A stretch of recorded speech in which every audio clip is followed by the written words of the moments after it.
according to one official who spoke to the Post, quote, Ghani would want to talk about the digitization of the economy. It had nothing to do with the dire threat, end quote. Keep in mind, Ghani, no background in any relevant discipline. The guy was a college professor who worked at Johns Hopkins.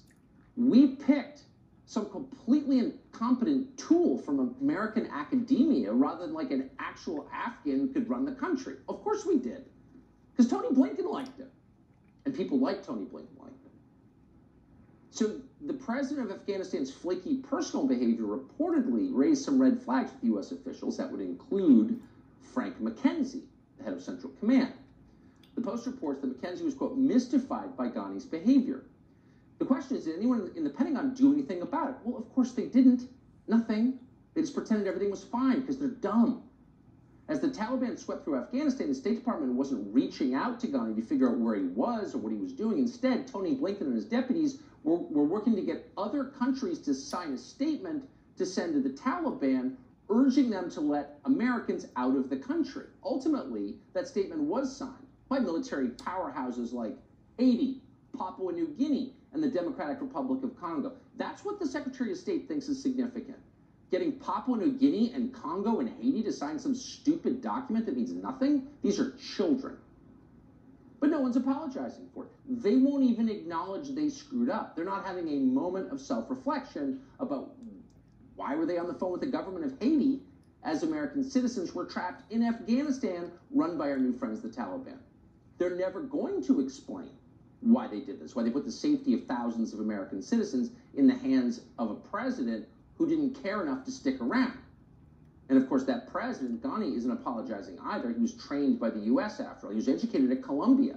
And he's taken millions of dollars we've given him and we fled, all while claiming to be a hero who left his country to avoid more bloodshed rather than what he clearly is, which is a coward. Meanwhile, his kids, they're Americans, of course. They've got U.S. passports. They're living in million-dollar properties in Washington, D.C. and Brooklyn and demanding that this country accept as many Afghan refugees as possible. His son, by the way, worked for Pete Buttigieg on the presidential campaign. That tells you everything. So to choose a president of Afghanistan, our brain-dead ruling class chose someone just like them. Of course they did. Suddenly, a lot of what we've seen over the past 20 years in Afghanistan, in particular over the past 4 months, makes sense. The experts in the State Department and the CIA took trillions of dollars to install people in Afghanistan who are every bit as clueless as they are. Remember, it was in June that U.S. intelligence was predicting that the Ghani government would remain intact for 6 months.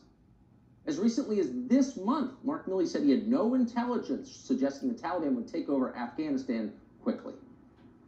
There was nothing that I or anyone else saw that indicated a collapse of this army and this government in 11 days.